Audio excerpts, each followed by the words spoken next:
We're live. All right, this is the first meeting of the conference committee on H.955, May 27th in the after 2:30. I guess we'll start by, for those, especially for those watching remotely. I think most people in the room probably know who we all are, but those watching remotely will go around and introduce ourselves, starting over here. Yes, Senator Chris Meadows, Chittenden North. Seth Longhurst from the Bennington Senate District. Ruth Hardy from the Addison District. Emily Kornheiser from Brattleboro. Peter Coleman, representative from Cornwall and a few other towns in Addison County. Beth Quimby from Linden. And our committee assistant over here. Yeah. And then we have, just so everybody knows, so let's start here now. Beth St. Office of Legislative Counsel. Kirby Heaton, Office of Legislative Counsel. Julia Rickard, Rifle Office. John Rayler's Counsel. Ezra Holden, Joint Fiscal Office. Is that it? Okay. All right, so I think we're gonna start with a. Mark, you wanna use the side by side? Yeah. That's the vehicle. Let's back up, I think.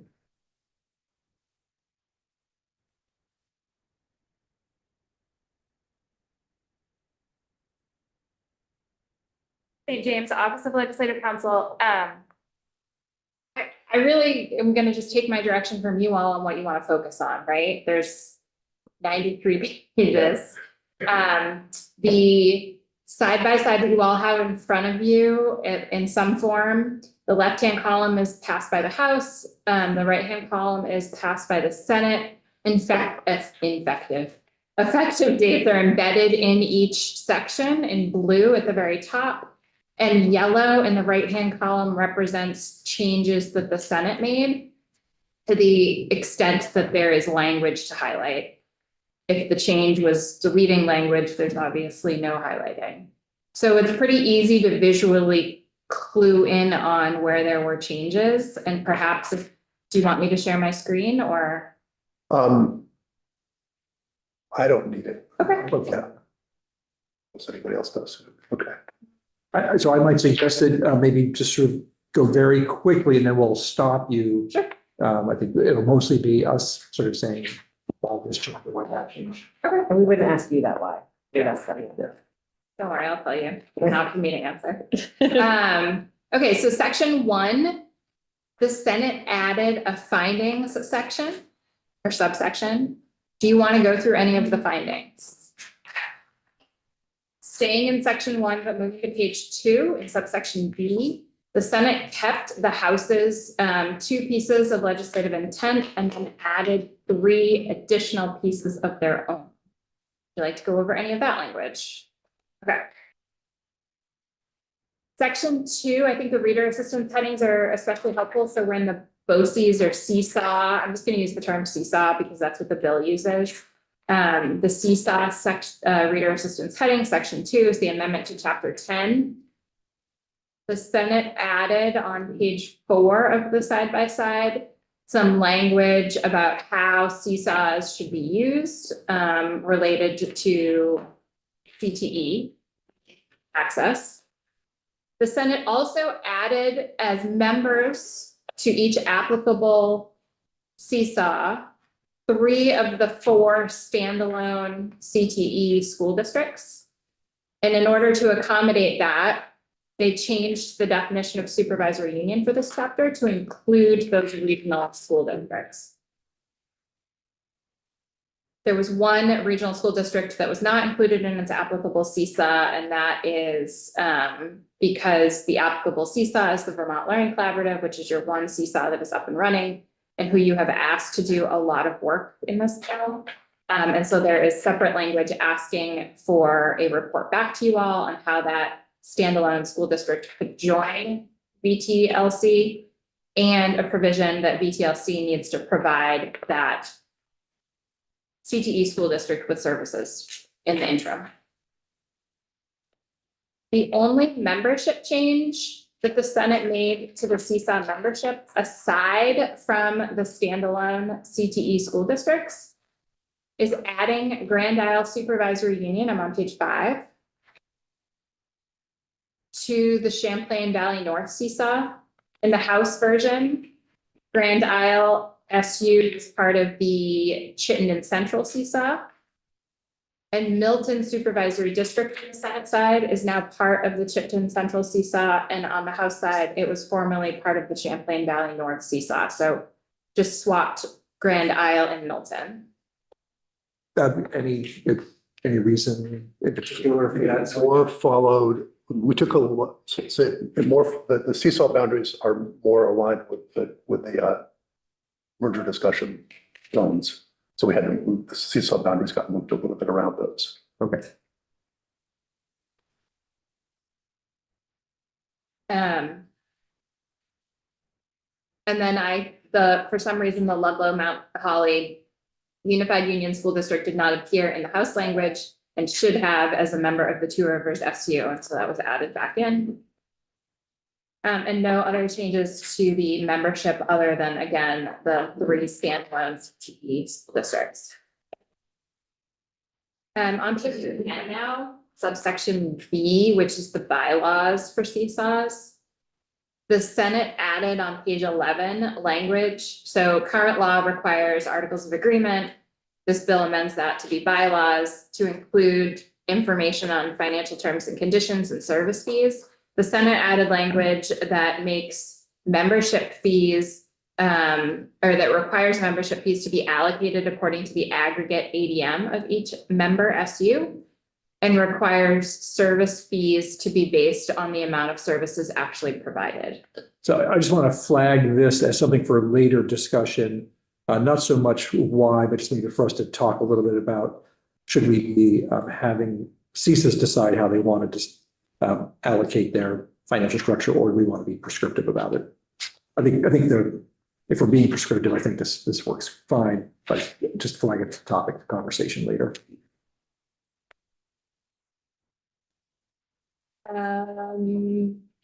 Okay, I'm on the very bottom of page 11 in section 604, which is the powers of seesaws, moving on to page 12. The House language, which the Senate has kept, requires seesaws to offer certain services to its members. But the Senate added language that those services need to be offered when requested and when approved by the seesaw board. And also, Just to say that, so that one small district can't wag the tail, can't wag the dog. Yeah. the Senate also added in the list of required services that may be offered when requested and when approved, information technology. The Senate made no changes to the language in section 605, 606, 607 as the House passed language. The Senate added a completely new section to chapter 10. Seesaw membership adjustment proposals. I'm at the very bottom of page 12. You don't need, since we walked through it, you don't need to walk through it, but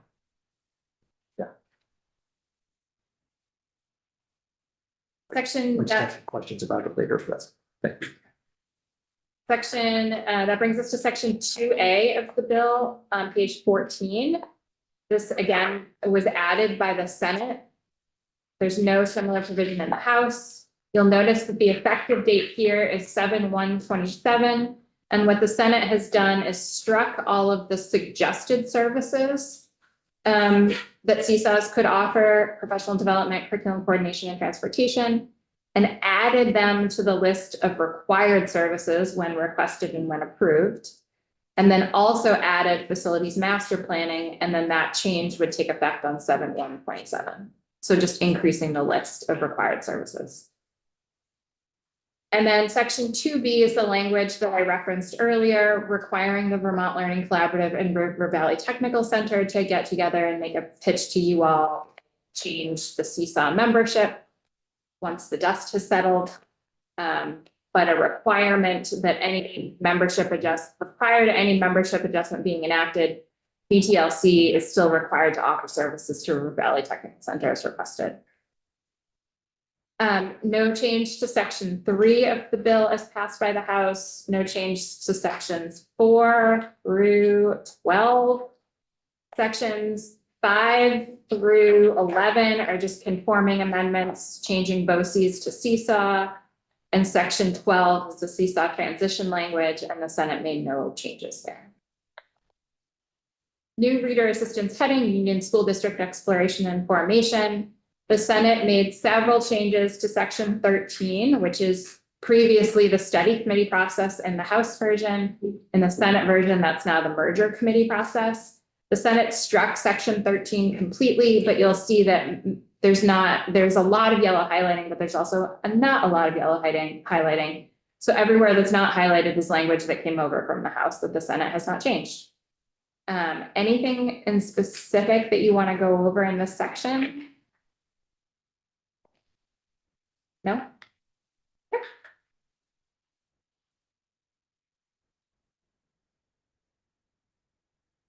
Then that brings us to page 22, section 13A, also added by the Senate, requires,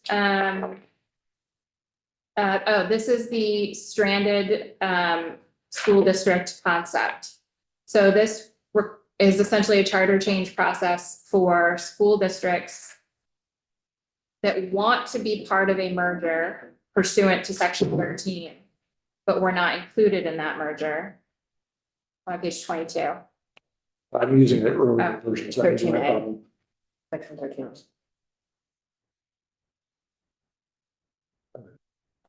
13A, I remember I left that off. Yes, that's my problem.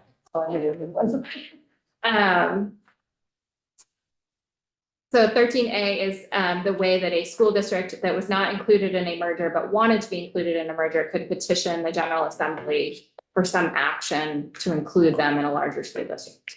This is like isolated by rejection as opposed to isolated by choice.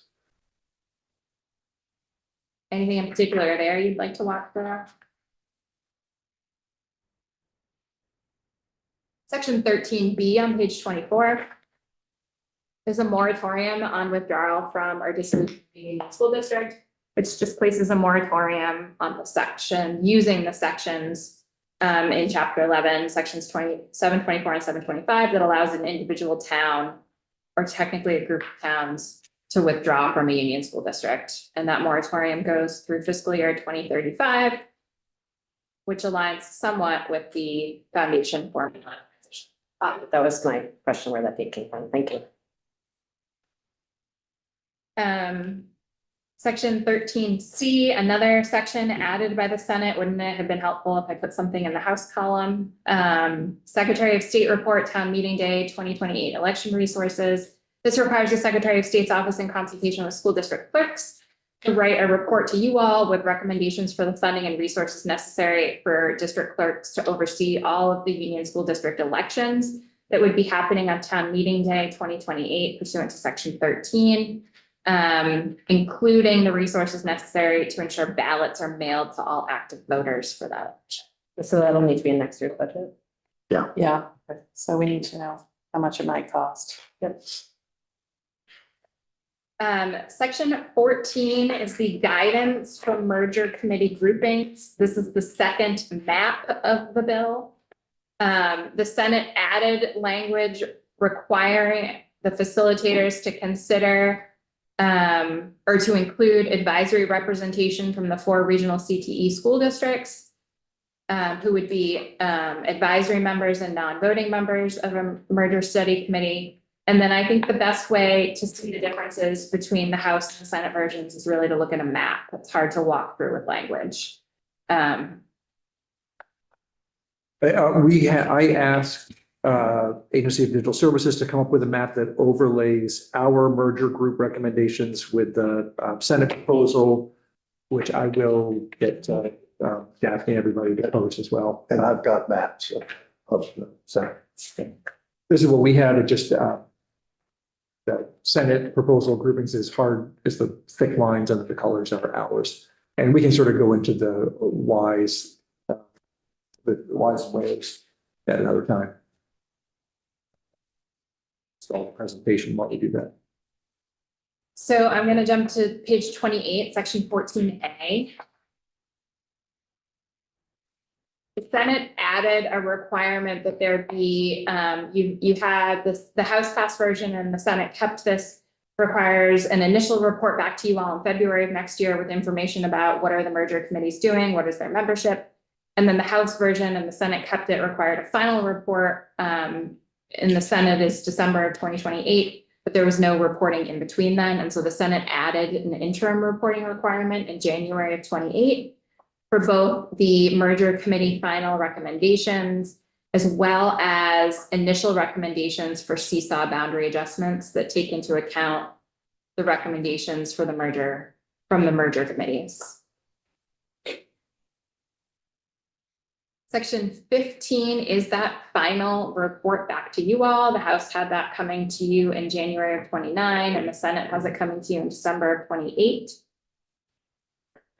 It requires, in addition to all of the requirements the House had, the Senate added that final report back to you all from the lead facilitator needs to have a determination and identification of any school district that is a bad faith participant in your committee process. We didn't walk through it, but in section 13 requires good faith participation in the merger committee study process. And that concept is tied to school construction funding later on. Section 16, this is the final report back on seesaw boundaries. The Senate changed the date from January 1, 29, January 1, 28, and removed the recommendations for SU boundary adjustments and just kept it to seesaw boundary adjustments. Section 16A was new from the Senate.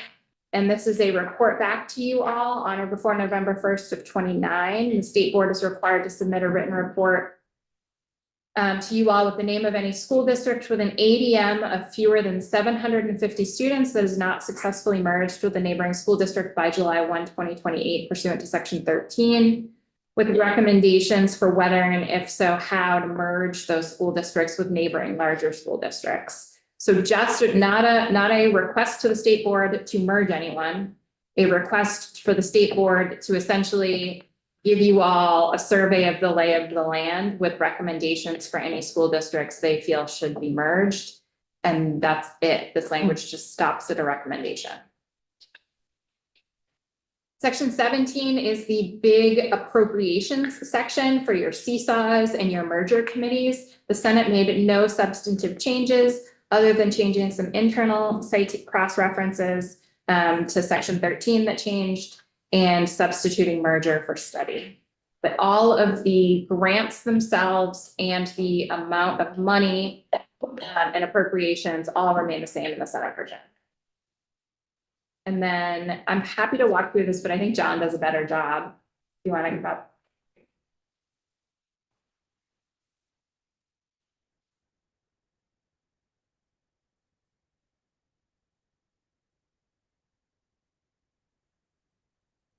So section 18 is your section that amends the Act 73 effective dates.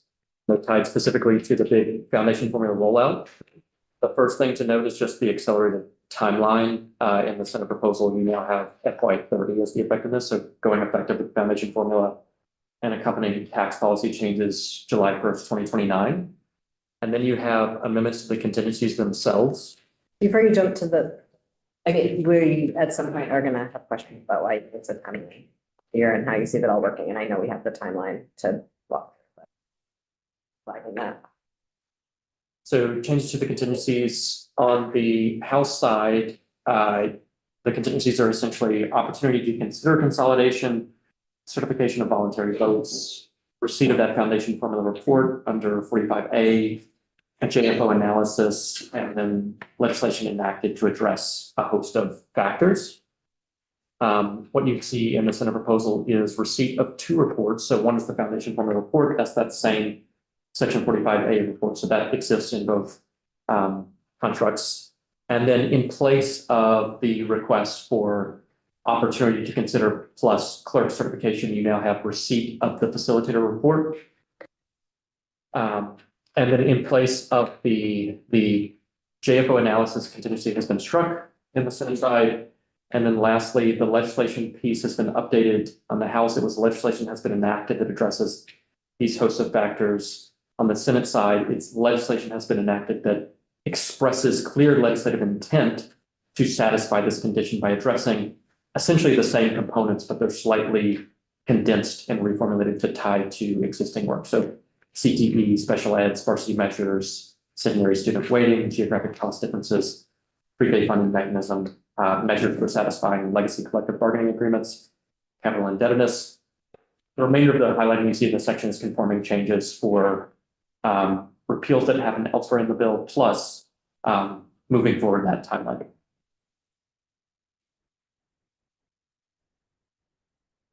Go ahead. Definitely the contingencies had piled up somewhat in the bill's movement between the bodies and between last year and this year and all of that. So appreciate the being curious about your thinking on using intent language. But Okay. Well, as you noted, we were trying to make them clearer about what the actions were that needed to be taken by the legislature. So this would require that legislation be passed that address those issues and that there be a statement to say this, it is the intent of the legislature that this legislation with these pieces in it meets the contingencies that are required in H.955 or whatever the act numbers will be, so that it's very clear to everyone watching, including the courts, that we've met the contingencies. It still would require the legislature to address all of the issues listed, but it would be also require that it be clear what the intent of the legislation is to meet the contingencies. And so you're, just to really reiterate what you Yeah. just said, your assumption is that the legislation would address all of these issues and then clarify that it was addressing those issues in the intent section. Correct. Thank you. I think that would have to happen, whether we said it or not, realistically. Thank you. Yeah, just to make it very clear to the courts and everyone, this is what we're doing. So we will do it and we will say we're doing it in the intent section. Correct. Okay, thank you, because these are very important issues to address before we go forward. Yeah. Yeah, thank you. Sorry, no. I am done. Oh. That was great. We're done, you're done. Great. Now we're- Okay. Section 18, that brings us to page 35, section 18A. The House passed language that required the Department of Taxes to post a calculator and the calculator on their website. So folks could, anyone in the general public, including study committees or merger committees, could calculate education payments either under our current funding formula or under the foundation formula, and the Senate removed that language. And my understanding is that there is language being adjusted in the budget for the Agency of Education to take the lead on this exact thing, being supported by the tax department. But because there's a lot of duties and responsibilities of the agency with their budget request, that was happening In the budget.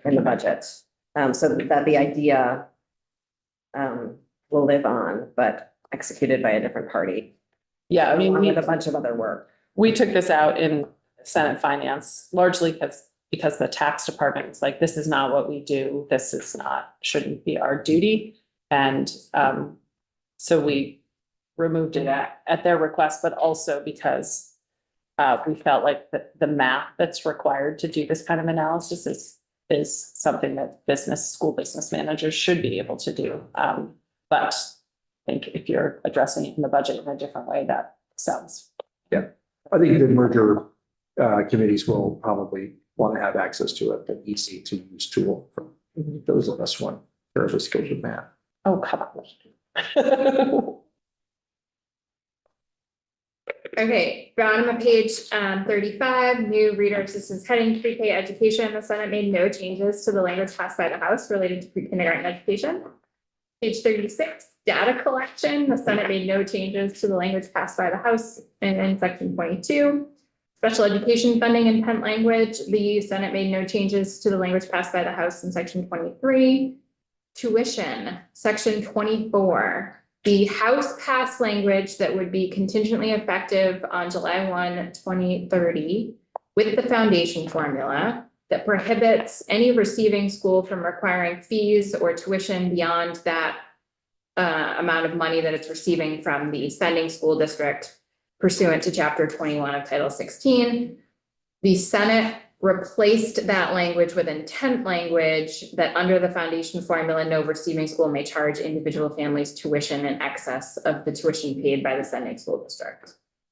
So, in this case, there really is a difference between clearly saying it and intent language that I think we'll need to talk through, but maybe you could take a moment and kind of talk to us about this change, which is fairly substantive.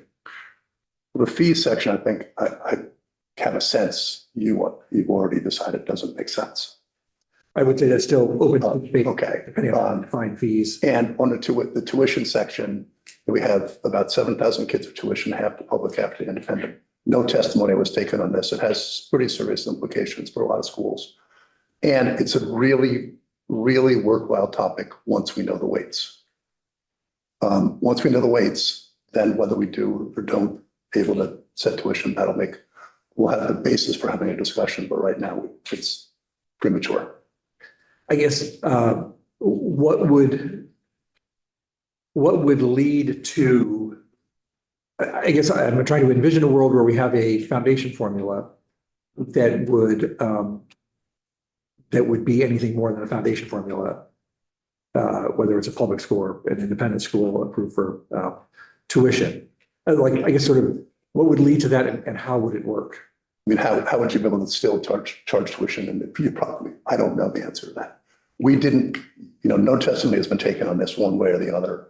And we just thought it made sense to get a feel for the lay of the land next year. Once we know the weights across the board, then can do some analysis. That's the time for this discussion. Yeah, well, I mean, we can go into this further, I guess, without sort of having a sense of like what it would mean to, if the weights don't come back in a satisfactory way. Well, it's one of the contingencies for the foundation formula going into effect. So that'll depend on, where the votes are in the body. Yeah, I guess without a sort of like, okay, to me, it would be more like we should envision a world in which it is the foundation formula because that's what the whole sort of concept is based on. And then that should be our premise, is that it is the foundation formula that pays for kids to go to school. And that if we're going to discuss money coming out of the ed fund over and above that, or money coming out of any other source over and above that, that should be taken up if that's in fact the case. I would guess and we can come back to this, but I would prefer to see us as a baseline of saying the foundation formula is it and is functioning. And if all of a sudden every school that accepts tuition, whether public or private, says this isn't working for us, then address it. But I'd rather be to have the baseline premise be the foundation formula is what pays for each student. Okay, we'd rather have the default be the way it is now and have the discussion once we know the weights. We can move on. Worthy topic of discussion for next year. Section 24A on page 37 in the House version was intent language clarifying the effective date for section 24, and the Senate removed that language. Union School District Study Committee budgets. The Senate made no changes to the language passed by the House in section 25. Rulemaking forms and reports, reader assistance heading. I'm on page 38. The Senate made no changes to the small and sparse schools rulemaking language passed by the House. The Senate made some changes to the language related to interdistrict budgeting rulemaking. The Senate added language to clarify that the interdistrict budgeting rules needed to be for the foundation formula, and pushed the rulemaking deadline from March 31st, 2027 to December 31st, 2028. No change to section 27A, which is an amendment to the language related to reserve fund guidance. Is that section 27A? That's right. And no change to section 27B, which is a giant report back to you all related to school transportation. No change to section 27C, which is the development of the student profile form to collect weighting data from tuition students. And no change to section 27D, which is the length of school day rulemaking. Small and sparse schools, I will let John take over. So section 29 is an update to the one of the two prongs for determining what is a small school. The House has, as X 73 had, that the numerical prong for determining a small school is that it has fewer than 100 pupils into your average enrollment. The proposal on the Senate side is to do it based on grade size, average grade size. And so the small school prong there has an average grade size of fewer than 12 students. There are technical things about the determination. You take the 2-year average enrollment and you divide it by the grades offered, but exclude pre-K, and the enrollment count also excludes pre-K. But essentially it's switching from a total school population count to an average grade size count to determine what constitutes a small school by asking, is your average grade size fewer than 12 students? So I think I know the motivation for this change, but maybe it'd be good if you just went over it one more time. So it was partially, I said this on the floor, actually, it came in large measure, at least the issue came from our visit to Canaan, where I think there's something like 130 kids in the whole school, pre-K to 8, and they wouldn't qualify as small school for this, under the House definition with 100 students. And really, they're a very tiny school. They're very tiny with very few kids in each class. They have so many great. And we did it more based on the number of kids on average per class. And so that a school like Canaan would be eligible for some. And because you could also have you could have a K through 3 or 4 school that would have 25 kids in a class, or whatever, they'd still be up on, with that math doesn't quite work, but 20 kids in a class and they'd still be considered a small school when it really is, I think it count more for the number of kids per grade. So we did it that way. It's not a huge difference, but it makes some difference in some circumstances. And, talk about the number 12, which I assume is not. It was arbitrary. Anytime you pick a number, there's an element, the degree to which it's arbitrary, but we wanted to stay in the range, but give a little bit more flexibility. Is Canaan a K-12 Yeah. school? Pre-K. So if we get, so that would be 144 kids if they all had 12 in a grade Yeah, versus 100, so. Yeah.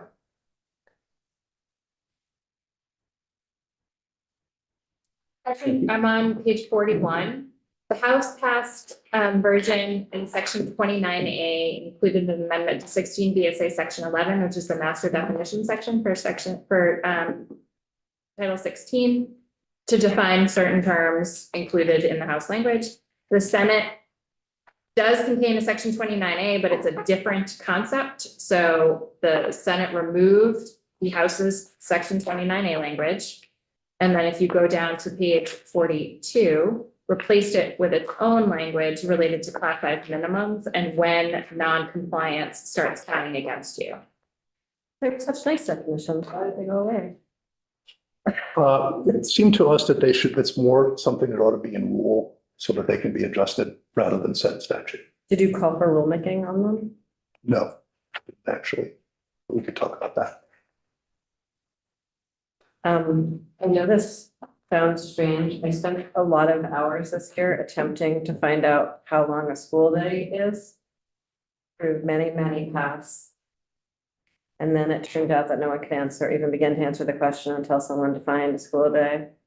And maybe this seems like a small thing, but it's very important in the context of pre-K, actually, for us to know what to define a school day so that we can then define how long a school day is. And so I'm worried, well, this might seem like a small detail, it becomes a much larger detail that if we have to wait on something like rulemaking for school day, then we'll have to wait even longer to figure out how long a school day is. And it'll be like 3 years before we can ever figure out how much pre-kindergarten costs.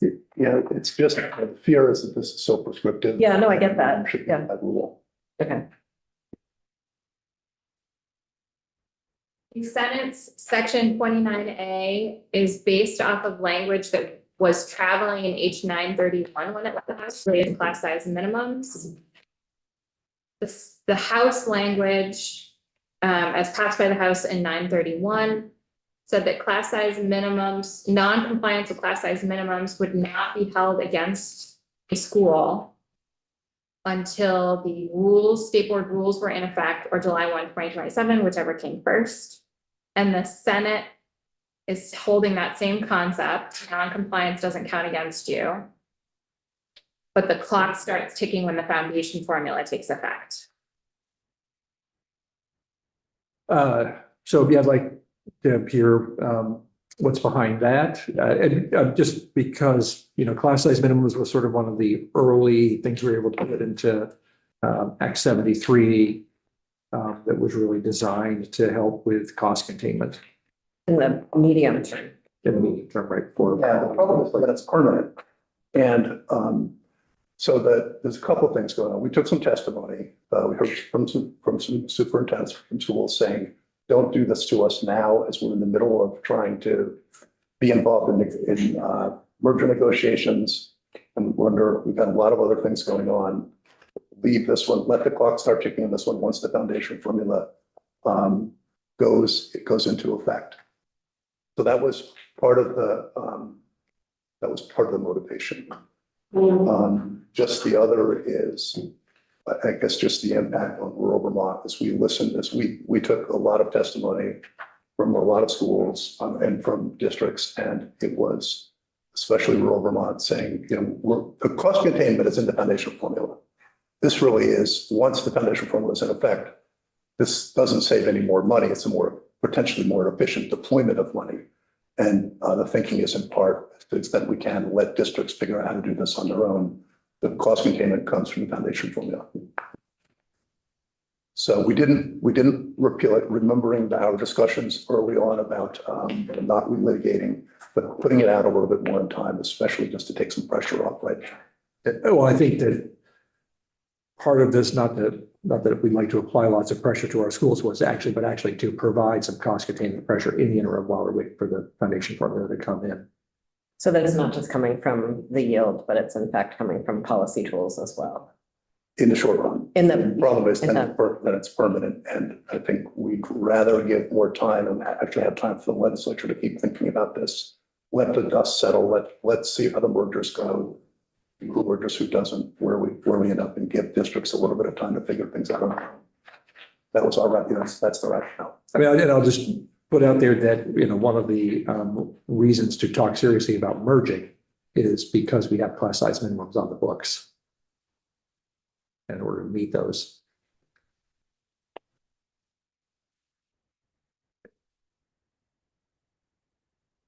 I just add to that.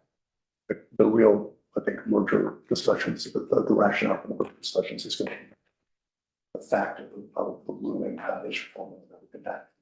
Oh, I would agree, but this is also a pretty significant one from testimony we've heard that people say, yeah, we need more people in our building in order to meet class size minimums and to have scale. Yeah.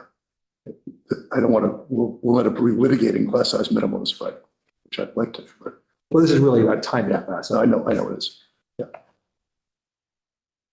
And then the last section the Senate added that I am responsible for is section 29B at the very bottom of page 43, which amends section 828, which is the statute that tells a school district who they can or cannot pay tuition to.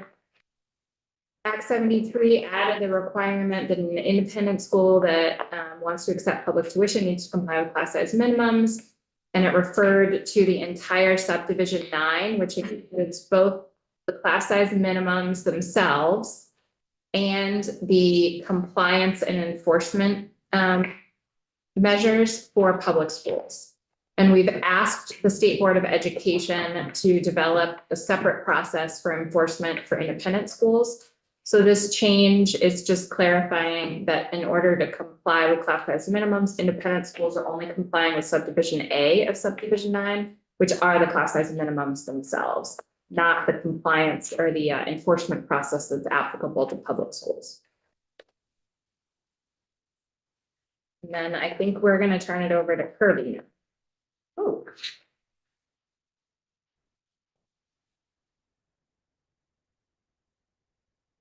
or as they have become known, the Crudy sections. It totally like just found this here yesterday, so. Political, yeah. Yeah, so we're ready for the middle of the sandwich. Rads and classifications. Butter and jelly. Trying to be fun. I'm struggling to follow it, but But this is the middle part of the bill. yeah, What's the peanut butter and the jelly between the two? yeah, thanks everyone. Which is like still not fun. So we're on page 48. The ham and the cheese. I like the I'm sandwich good with enough. kosher.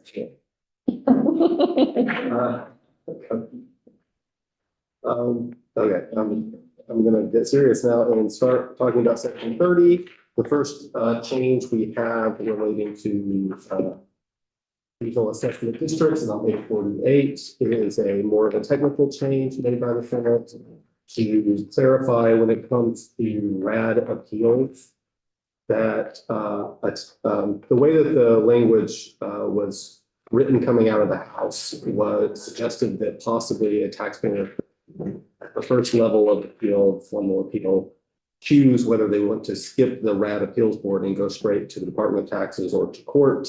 That would be a change in how it works currently, and it's not what Department of Taxes wanted.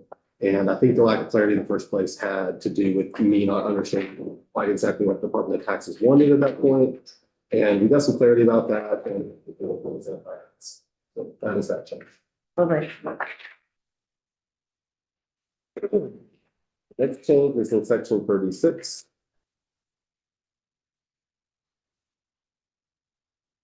Mentioned pages as usual. It's page 56. In the House, this was a deleted section. Previously, it had been a section that created a new position of the Department of Taxes for a hearing officer. The House decided to remove that and left a deleted section there. And then the Senate filled that deleted section back in with a change that's not hugely related to the rest of the bill, but it has to do with tax sales. And in recent legislative sessions, there were changes made to create some requirements for a town to have the ability to bring a tax sale. One of those was that the delinquency had to be at least $1,500. There are some parcels in the state that are very small and undeveloped and would not reach unless after many, many years, that kind of a tax debt. So there was a little bit of a safety valve included here in the Senate. So it's a provision saying that notwithstanding that requirement, the $1,500 requirement does not apply, provided the parcel has no dwelling capable of habitation on a year-round basis, and the parcel was not declared as part of a homestead. So like a hypothetical scenario where this might apply might be like a tiny vacation community that perhaps was established many years ago. Yes. Okay, cool. Thanks. Yeah. That's section 36. The next change is section 53. If you remember, sections 37 through 52 are all just conforming changes. So in section 53, which is also on page 56 of your document, the House version had a moratorium on new mass reappraisals being ordered and being partnered to be conducted starting in 2028 and also in 2031. The Department of Taxes has testified in Senate Finance that they would prefer that there be some flexibility around allowing municipalities to continue to do mass reappraisals during those years, even though they are transitioning to the RAD system. And the Senate agreed. So subsection A at 53 was removed. Subsection B was left alone, and what was subsection B is now the entirety of section 53.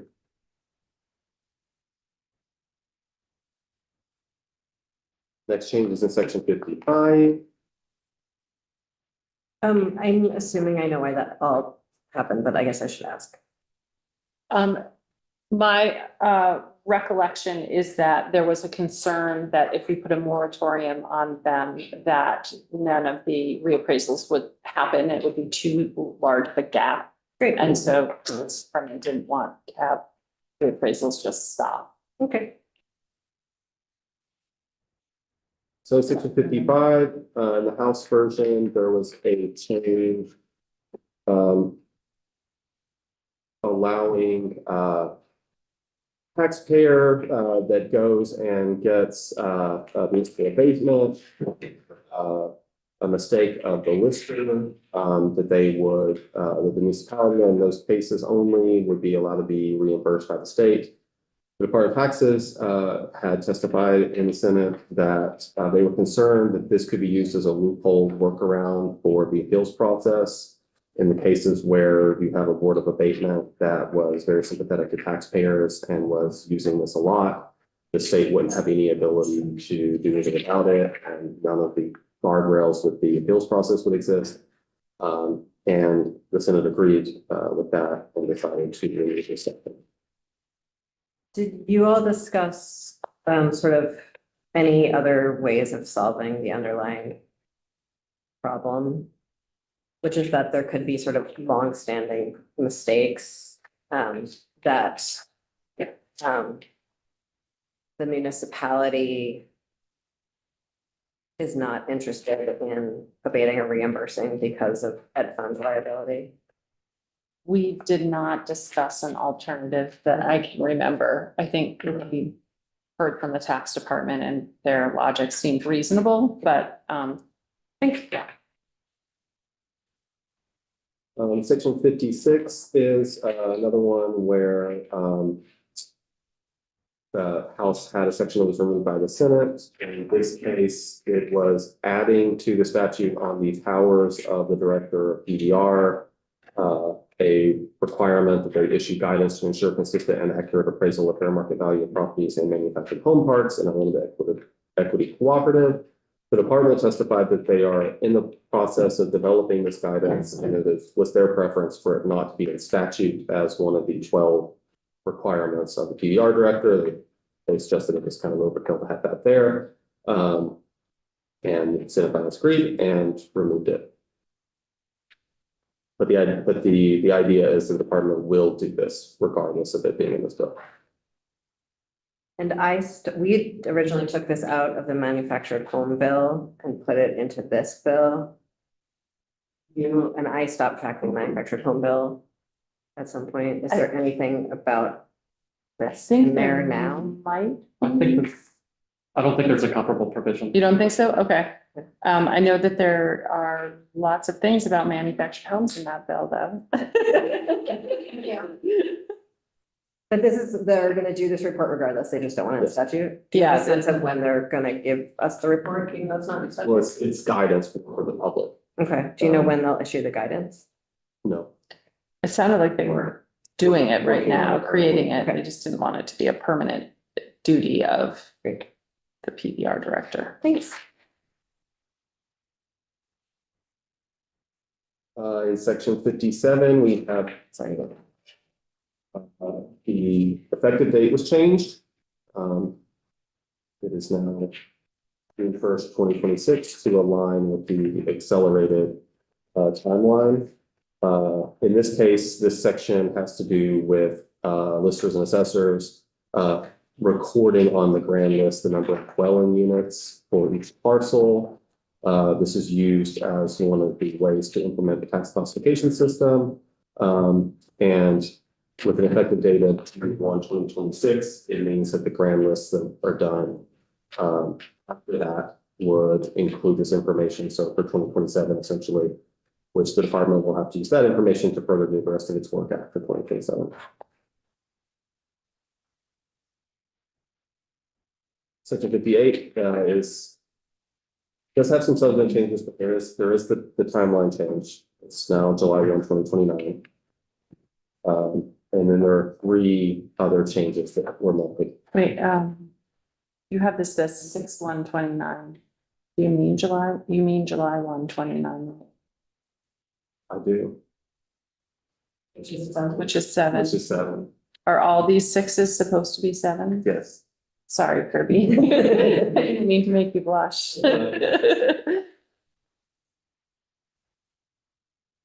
So, okay, so jumping into page 61, there's a change. There was some clarifying language added under the definition of long-term rental that's used for purposes of tax classifications. There was an existing requirement that a long-term rental would have to mean 3 things. The third one being that the commissioner, well, for the House version, it was there is a bona fide landlord-tenant relationship between the parties. That was changed in the Senate version to align with the language that's used for the property transfer tax, which is very similar. And so this The uses. closed loophole in the property transfer tax? Yes. Okay, Mhm. thank you. Yes. So the language now is the commissioner determines there's a bona fide landlord-tenant relationship between the parties. To make this determination, the commissioner may consider whether the landlord and tenant are related parties, whether the landlord charges the tenant fair market rent, whether the landlord is an entity with a business purpose other than avoidance of tax, and any other factor the commissioner deems relevant. So this is an attempt to close the property transfer loophole. We closed that loophole in Elsewhere. miscellaneous Okay, tax. that's all. Yes. And this is then the we're same mirroring language. the same Yeah. closed loophole. We went down a big. We had a long rabbit hole. discussion. We had A a, very long discussion. I really This appreciate is that. where we ended up. I just knew it was elsewhere, and I just wanted to make sure that. Yeah. It is, it's very similar language was added to the transfer tax stuff. In this next tax bill. Next change is on page 62. There was a new subdivision added under the definition of homestead, non-homestead residential.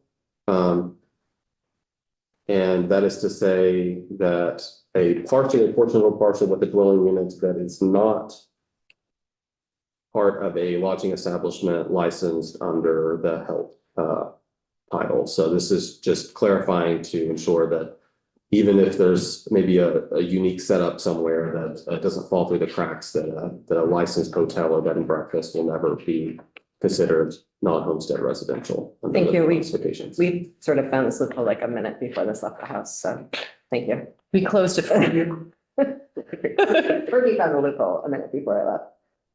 Be clear. And then the last change was that state section G on appeals was removed temporarily in the Senate version. This is to this was something that was not developed a lot on the House side. There wasn't a lot of testimony. And so sort of placeholder in the first place, and the Senate decided to just remove it. And then when we get down to 58A, we'll see what they want to do about it. So the next section is section 58A, which was added by the Senate. There's no similar provision in the House. Once again, July 1st, 2026. Effective date, and it is a report back. It says on or before December 15 of 2027, the Department of Taxes will submit recommended legislative language to the tax committees establishing the process for an aggrieved taxpayer to appeal a local or state determination affecting the tax classification of taxpayer property. Was that? Thanks. So this is not necessarily next session, would you get this report back? It could be the 28th session that this is dealt with, which is still before tax classifications take effect. So the department's going to have a couple of years, and I believe they've testified to the effect of they would like that time to see more of these pieces come together and decide how they would prefer this. So the next change, 58A and 58 and 59 is just the dates. Once again, that's 2030 even to 2029. That's nothing.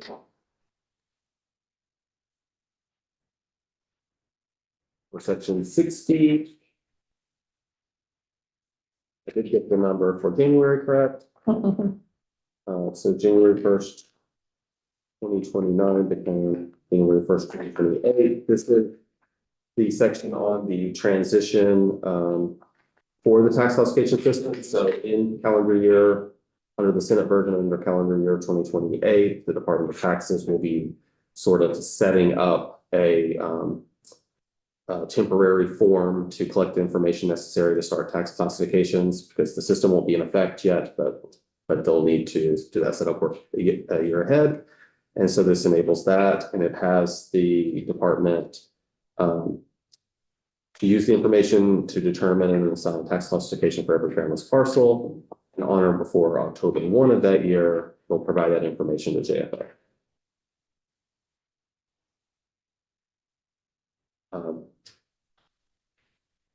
Section 60. Before I move on, I do want to note one before you. Just so that you're aware of some of the wrinkles. So for section 54, which is the RAD boundaries, which we passed, I want to make you aware that so in section 54,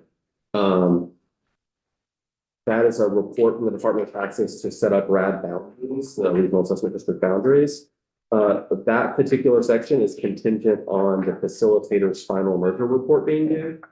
That's one of the contingencies that John walked through earlier. So for that one, I want you to be aware that that is the contingency that's used. For your information, that report is due December 1, 2028. The RAD system doesn't actually take over or change until 2031. So it was not changed by the Senate in the most recent amendment. So that timeline is quite a bit farther out than the rest of it now, but there's still at least this contingencies still set on some of the reform contingencies.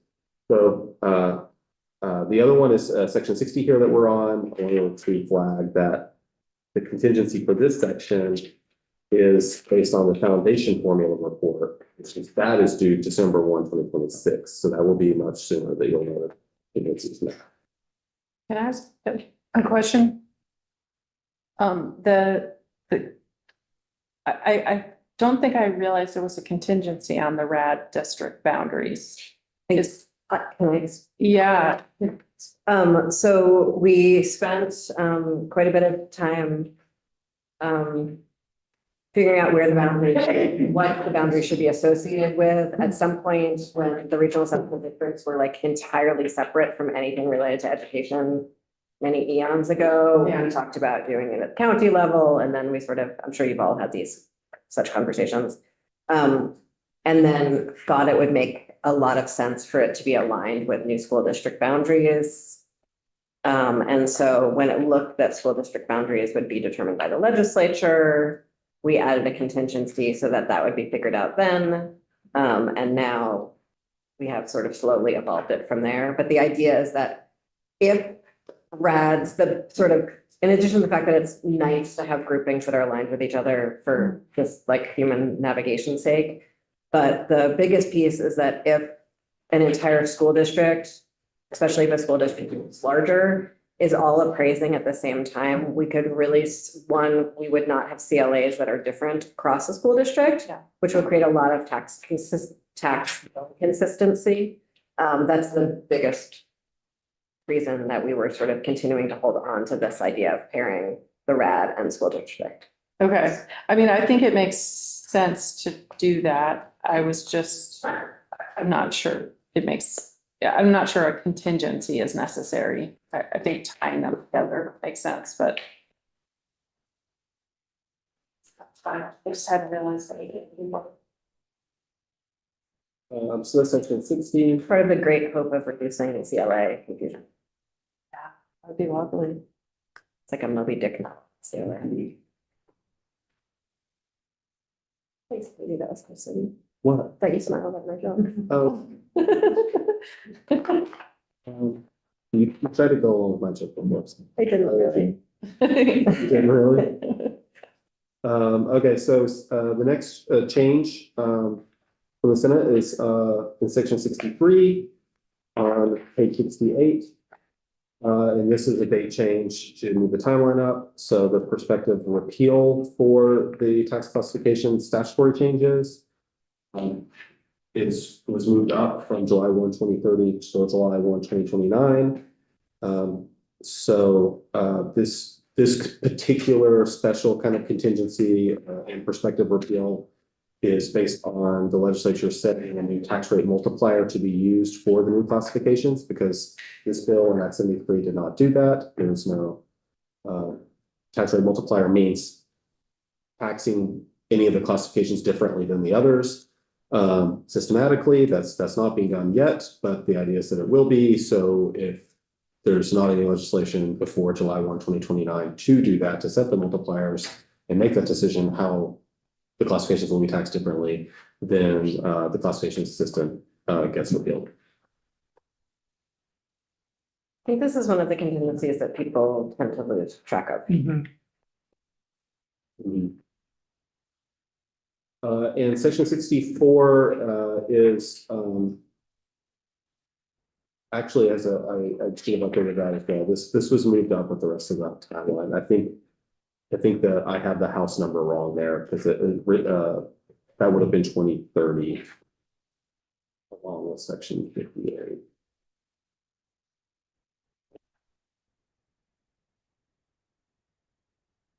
Yeah.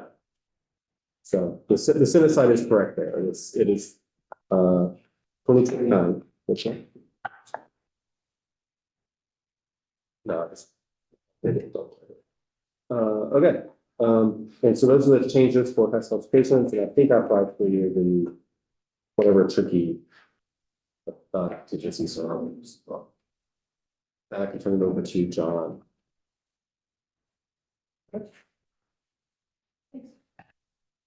So we're switching gears a little bit now to talk about school construction.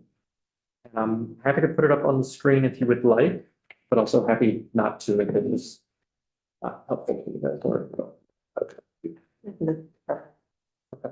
And I'm not gonna do it. No difference on section 65. Section 65 is just the school construction intent section. I think you may remember from this. There's no difference, but you'll remember it sets out that idea of leveraging $50 million additional state bonding support for the state aid for school construction program. Section 66 is the section that essentially provides staffing for AOE school construction division. And the new changes that you see on, and I'm on pages 70 and 71 of the side-by-side, the new changes that you see on the Senate side are to provide funding in FY27. That's really the major change. And so you see that in subsection B, $500,000 is appropriated in FY27 from the general fund to AOE for those positions. And the idea is that they would come back, AOE would come back as part of its budget request in FY28 for permanent funding for those positions. I think that intent is aligned with the houses contract. The real difference is just some stylistic differences, but really that $500K appropriation to get FY27 funding to these positions to get the program rolling. Section 66A is a new section added by the Senate. I'll just flag, I think there's sort of an outstanding question about whether the budget conferees would prefer that this lives here or lives there. Yeah, We can figure I that out at some think point. it might end up in both, but, They hate that.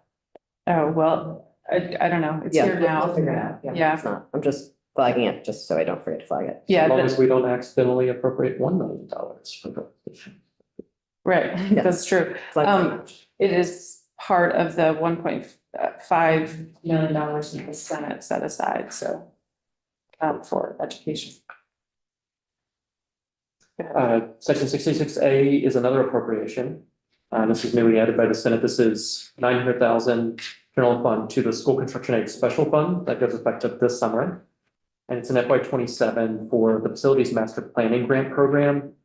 It is not for the full breadth of that program. It is exclusively available to SUs for the development of master plans as part of the study committee, the merger committee process.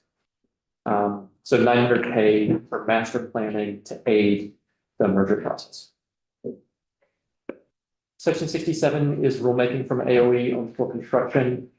The changes on the Senate side are to push back the due date from March 31st of 27 to March 1st of 2028. So an extension there to add some specificity to the directives to AOE. So prioritization of bonus incentives that reward school districts for consolidating school governance structures, could be through this study committee process or by other voluntary means. Improving access for public school students to excellent educational opportunities, including CTE, shared special ed services for high needs students, and improved comprehensive curricular offerings. Both of those changes are attempts, I think, from the Senate to be consistent with what is in subdivision one on the House side, just with added specificity. The new directive that you have on the Senate side is rewarding school districts for remediating or eliminating health and safety issues. And of course, the basic thing I would note here is that these are the directives that are given to AOE, but they have a broad grant of rulemaking authority, so they may build out other prioritization bonus incentives, whether you include them here or not. For instance, they might have done bonus incentives related to health and safety issues, but this makes clear that this is something the general cares about and they should do these things. Section 68 is the advisory board report on construction opportunities. And on the House side, it was this general identify opportunities, provide a full siting study, analyze compatibility of the different configurations of all opportunities identified. The Senate has narrowed this down a bit to say identify 3 to 5 feasible opportunities for the construction or renovation of regional high schools. And they have the call out to that same line we just talked about. In place of a full siting study, they say preliminary siting study, and they strike the requirement for analyzing configuration. The way I would describe the different positions are, the House is asking for like a broad set of, as I read the language, all kinds of opportunities you could have, different configurations. And the Senate is saying 3 to 5 opportunities with a more limited siting study offered, but that would still have the cost, location, other factors relevant. I want to own that in the House, whenever we had casual conversations about this, people would always say 3 to 5, and I would always ask, why 3 to 5? And no one had an answer. Do you have an answer of why 3 to 5? One of the goals with this was to reduce the scope of the things we were asking this largely volunteer committee to do. And so I think we got the 3 to 5 because you guys had mentioned it all the time. Okay. And so, since you were talking about it, we're like, okay, 3 to 5, and wanting to make it more, feasible for this group to do.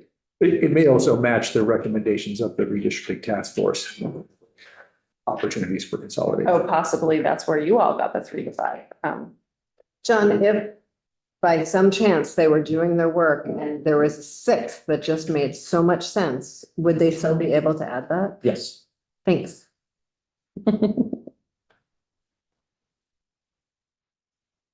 Okay. So that is the advisory board report. Section 68A is a new provision, new intent language added by the Senate. This is essentially language that just says, don't hang your hats on the effective date for the state aid program. There's still pending decisions. Need to resolve funding and operationalization of the AOE school construction division before any aid is going to be offered under the program. State aid for school construction program. Sections 69 through 71 are the same in both chambers, and those relate to small changes to advisory board AOE responsibilities that are kind of conforming changes for amendments made elsewhere in the bill, and in the policy section, which expresses again that vision to leverage additional state funding support. Section 72 is the application section for the state aid for school construction program, your preliminary final application, awarding construction aid. This is the bid for school construction aid section. And the way the first change you're going to see is on page 75 of the side by side. The Senate took a different approach to solving this issue of there's an eligibility condition for state aid that requires achieving the level of proficiency in district quality standards relating to facilities management. The House tried to solve a potential sequencing problem related to new districts. And then when the Senate considered the question, I think the thinking here was that it's a self-assessment in the first instance. So why not just have folks make more of an effort than just stating that they're doing it, take some steps to demonstrate proficiency, which would apply equally to both old and new districts. Also added on the Senate side, a new eligibility condition. This is at the bottom of page 75, Romanet 6. And this is tied to another bill that has traveled through the ed committees related to PCBs. This matches exactly that language and basically says, if you have an older facility constructed or renovated pre-1980, the applicant needs to have completed indoor air quality testing for PCBs. I would also note that part of the eligibility conditions in any event is related to master planning that has to consider environmental contaminants in the first instance. Since possible that that was going to be captured anyway, but this makes it But possibly duplicative. possibly duplicative. Yeah, I mean, I think we wanted to make sure that school buildings that were requesting aid had done the PCB testing, so we were not putting state money or local money for that matter into a building that really needed to have PCBs remediated as part of the renovations. So this similar language is about to pass in H.542 as well. I Correct. don't know if there's an issue of it living in two different places. I think if it passes there, it makes sense to have it here so that you're ensured one doesn't strip it of the other, but I think we do have a process through our statutory revision. Okay. True. Yeah, exactly. On page 76, you're going to see highlighting on the Senate side that is existing law. I think folks are familiar with this, but there was a potential sequencing issue with awarding state aid in the form of bonding support. You wouldn't know what to bond locally until you received your state aid package. And talking with the senators, the thing that came out is that the actual authorization for indebtedness for school construction is merely an authorization and not the actual issuance of any debt. So you can maintain the sequencing as envisioned in Act 73 as in current law for these sections. And so the Senate position just sticks to existing language because there is no actual sequencing issue. And my apologies, I created a larger problem than exists. Happy resolution, I hope. Yeah. Fixed it. And it did lead to something on page 77, which is clarifying, which is that the sequencing solution on the Senate side, this is at the final application stage, at which point you would have, of course, already have received that bond authorization because you would have received that before preliminary, clarifies that the district shall not issue any bond until the secretary notifies the district of its state bonding support. So that provides some helpful language related to what the district should wait to do before taking any next steps. Okay. There are some substantive changes at the bottom of page 77. And can I jump into this? I have read this a couple of times. For whatever reason, my brain is having trouble processing all of your percentage changes. And I just wonder if, John, you could basically like put together a comparison of the two capital stacks for us. Okay. It could, Mhm. that would really help my head. Yep. Thank you. I can just tell you briefly that we were trying to make them both 75%, so that if it's legacy debt or new debt, most you could get was 75% of state aid to cover them. Okay. So that it wouldn't be a advantage or disadvantage for either group of school districts. So I think the difference between the two from our perspective that I would love to hear how you all got to this on is that with legacy debt passed under sort of a previous voted construct, and the voters of that community didn't necessarily consent to supplemental district spending. Mhm. Under the foundation formula, they would likely need to engage in supplemental district spending to cover that difference. And so there could be a scenario where there, under future bonding or debt, there couldn't be a scenario where they did not approve supplemental district spending, but passed a bond. Mhm. Under an existing debt, legacy debt scenario, there could be that scenario. And then are they then in a position where they have to default on their bond? Are they in a position where they're digging into the foundation formula that wasn't designed for that, for their bond? And so like that's why we constructed the two Mhm. differently. Mhm. I understand why you would make them similar, but I think we need to sort of reconcile that scenario at some point. Yeah, I mean, that's a fair question. I think the assumption is that the district will ask for their voters to approve supplemental district spending and say, this is for bond you've already approved. Yeah. And we need to pay you had approved it under the previous methodology, and now we just need you to reapprove it under this one. And I You could suppose you could foresee the scenario where that does not. where pass, though. districts, where voters say, no, we're not doing it. Yes. Yeah. Okay, so let us maybe flag that for a future combo. Thanks. So we're looking at the bottom of page 77, as we're entering the award of construction aid. The first way to draw the difference between the possible aid packages under the House and Senate proposals. Under the House, you have an aid range of 50 to 95%. That's 50% base. An additional 45% both take you up to a potential 95% if that maximum aid. On the Senate side, the same coverage of bonus incentives is provided, meaning 45%, but the base amount is lowered to 30. And so instead of 50 to 95, you have a range of 30 to 75% available. But there's another big difference between the two. On the House side, the bonus incentives are available to any districts that go through the full application process and have met all the conditions, right? They've made it through eligibility, they've received priority points, been placed on the list, they've received bonus incentives, gotten final approval, authorized the bond, et cetera. On the Senate side, you see the new highlighted language at the very bottom that says projects for which the applicant is a consolidated school district are eligible for additional bonus incentives to fund up to an additional 45%. So what this means is if you are not a consolidated school district, and I'll come to what that is in just a second, you're only eligible to receive the base amount under the state aid program, meaning 30%. So only if you are a consolidated school district could you get that additional 45% to take you up to 75% total coverage. A consolidated school district, which we'll come to in just a second, is essentially a check on whether you follow the merger process under this bill or if you meet a minimum pupil count. I think it's 2,000 ADM. So the consolidated school district is the kind of a focus on scale. Did you merge in the ways envisioned or did you meet a minimum pupil count?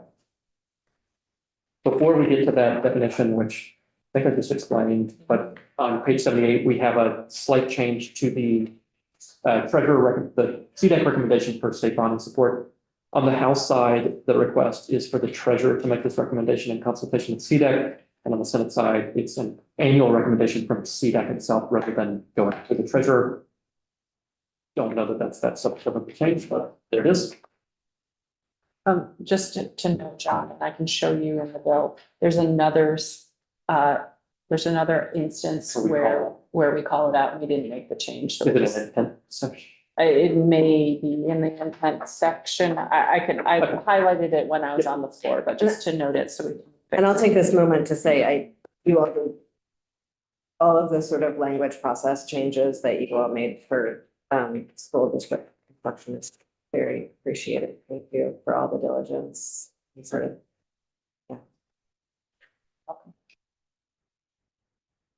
You'll see here the definition of consolidated school district. It's as we just discussed. It's that school district that results from a merger identified as advisable in the final recommendations under section 13B of H.955, or a school district with an average daily membership of at least 2,000 students. Section 73, there's no difference. This is your repeal of the deferred maintenance prohibition on aid. Section 74 is your legacy debt aid. This is one of the conversation you were just having. One of the big differences is when these go effective. House, that's effective July 1 of this summer. Senate, that's continually effective with the foundation formula. I think that would actually be 2029 for FY30. And there are a few differences. One is the callback to something that Beth had mentioned earlier, that bad faith participant language from the facilitator report, section 15. The House position is that, I'll call it, it's not, I don't think it's the right, it's a simple position to describe 100% coverage district with legacy debt aid as of a particular date. That's what it is. The Senate position throws in some qualifiers at different points. One is the school district's eligible. School districts shall be eligible to receive this aid only if the district is not identified as a bad faith participant in that facilitator report. So the position is default, you're kicked in for legacy debt aid, but if you are identified in this report as a bad faith participant, you'd be kicked out. Other pieces to note, instead of 100% coverage, you have 75% coverage.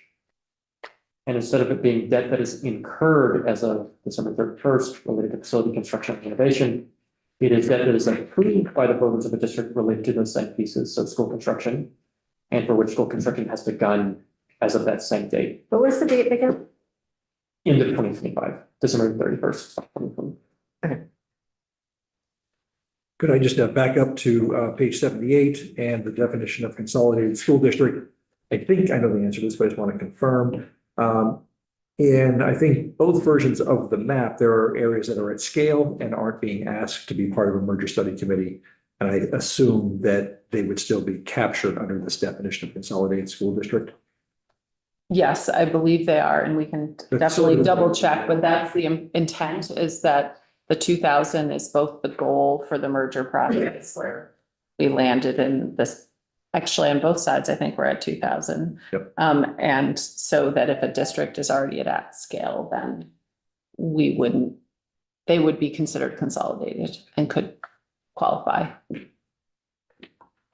And that our file. It's yours. Yours, we have a. I know what it is. December 31st, 2025, the date, and they built the program. Yeah. We will be back. So, Well, yes, in a, let me just. So there's no one who's like in between. so just Okay. for instructions for our committee assistant, so we'll just. Yeah, we just have to go